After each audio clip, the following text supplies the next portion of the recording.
Hello guys and welcome to SteveKnows. I know that this video is a lot longer than usual. There's just been so many incredible virtual reality news stories over the past couple of days that I've just got to cram it all in and share it with you guys. I even had to revise the old video and take things out because just so many things have happened recently and I can't wait to share it with you. And because it's so long, I am going to be spreading some giveaway game keys to you guys across the video. But I know that some people who are just early might grab them all, so what I'm doing is that I'll be popping them up, but I'll be leaving a character out, so if someone does get it early, they'll have to try all the different possible combinations, so that's 0 to 9 and A to Z to see if they actually win one. I think that's the fairest way to do it, and there's also a giveaway for one as well, just to make extra fair for the latecomers. And don't forget there's an Oculus Quest giveaway that I will be announcing next week. It's so soon. It's right around the corner. I can't believe it. It's finally here. So subscribe to the channel, and there's a link down in the description below and how to get involved. So let's get started with the news. So much good stuff.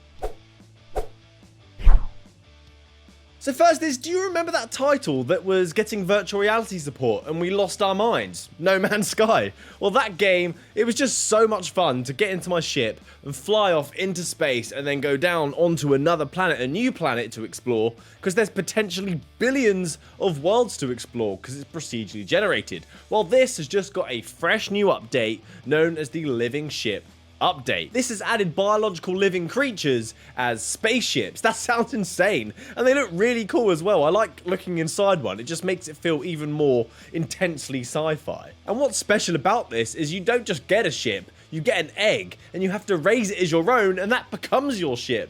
And you can't just upgrade it either. Each one is individual, with a unique set of internal organs that determines the special abilities. So if you want a hyperdrive perhaps, you'll need to nurture it in a certain way for it to gain that ability. There are additional improvements as well with this update, such as additional missions for you to play, so there's even more content, even more things for you to discover in the backstory and the origins of the biological ships. There are more life forms, new objects to discover, even more dialogue when you're in your ship over the radio. There are UI improvements as well for virtual reality users, because if you played it, you know that some things just weren't quite right in VR, but now they have hopefully been fixed. I'm so happy to hear this. I believe it's probably enough reason to dive back into the game, find an egg, raise it as your own. You've effectively got a ship.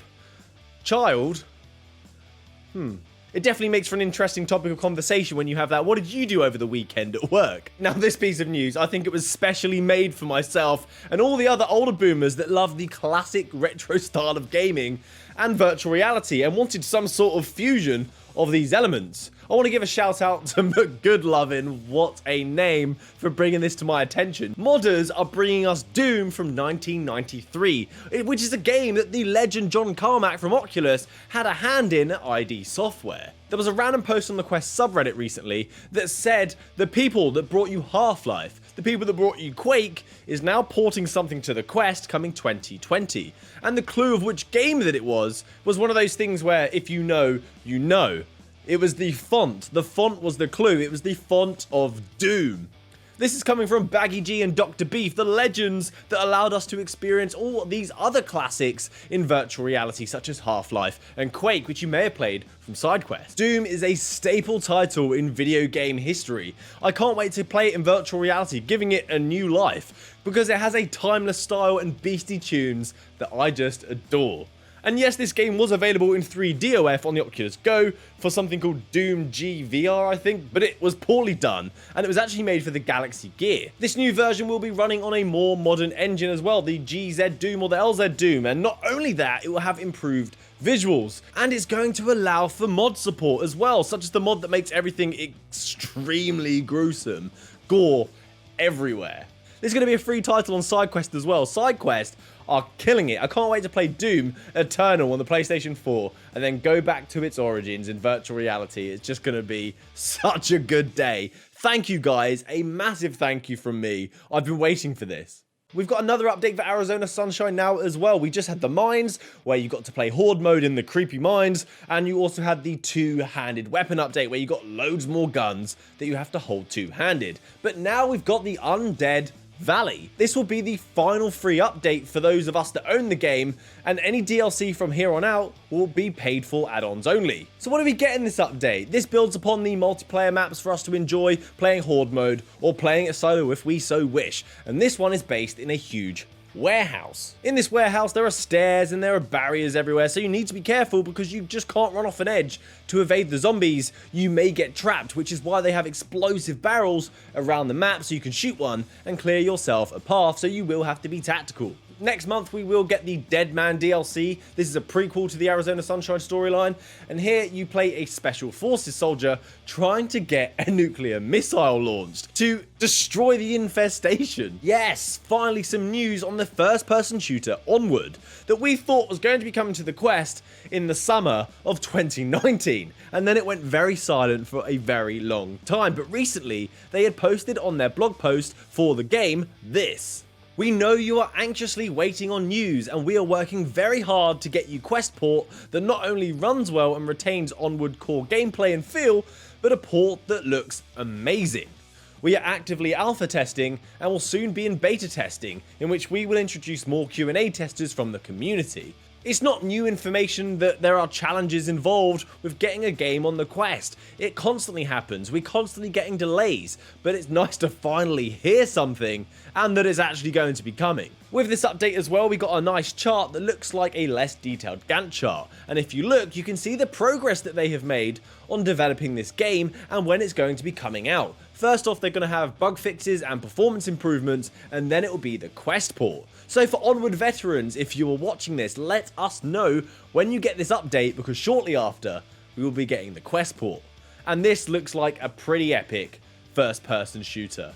This one's about a new set of PlayStation VR controllers getting finger tracking. This is one of those moments where you just can't believe that you're hearing it or that you're seeing it. When I saw it pop up online, this article, I just got so close to my computer screen, I couldn't believe what I was seeing, but it's happening. Sony have submitted a patent for a new virtual reality controller that has an analog stick, that's a win in itself, and finger tracking sensors on the back of the controller. Could this be the upgrade that we were looking for? With all the news that's been going around with these special features that this new headset's going to have, such as eye tracking, it makes sense that you're going to get this great huge upgrade in the controllers as well. They need it. All the tech that they're implementing isn't new, and then this device isn't even out yet. So this seems plausible to me. In the patent, you can see the 4 buttons, which I'm guessing will be the X, the circle, triangle, and square, with what looks like an analog stick in the middle, and that alone is a huge improvement. It has a hand strap as well, which I am a fan of, because I have them on my touch controllers as well, the Kiwi straps. Of course, it has triggers on the back as well, but where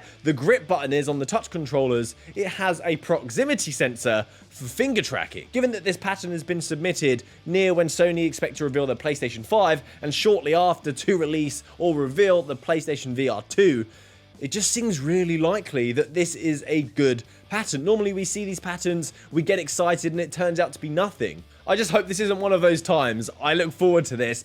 Great job, Sony. Don't let us down. Another piece of epic news for Witcher fans. There is now a virtual reality mod that's available for you to experience part of the game in virtual reality. You get to experience this fantasy world in virtual reality walking around Kaer Morhen. This mod is expected to expand upon the playable story soon, but for now it's just a little teaser, a proof of concept that you can actually mod this title. And not like GTA 5, you don't need a joypad to play this one. It actually has the remote tracking, so you can use them like an actual virtual reality title. This is available via Nexus Mods. They have a website and it shows you how to install the title as well, how to set it up, and they are open to feedback. So if there's something you want to see next or put on the roadmap, give them some feedback, it might happen. This is a nice update that may make it even harder for you to make a decision if you're thinking about getting a PC VR headset. And after the Cosmos flop, it's either been Oculus Rift S or the Valve Index if you want luxury. We heard a while back that HTC was pulling out of a show. I think it may have been GDC off the top of my head, I can't remember. But they decided to pull out an event and they left a statement to say that they were focusing on a new direction of the business. They were going to be doing something else, and it raised some questions. So this could be evidence of that. This could be what they were working on. They are releasing a new line of HMDs from budget to Premiere, and also a potentially new compact small HMD since they've just started mass producing those small micro displays that you may have heard about. So let's start off with a new line of HMDs, the Cosmos Elite, the Cosmos Play and the Cosmos XR. So the first entry level headset is called the VIVE Cosmos Play, priced at $500, which is still more than the Rift S at $350 or $400.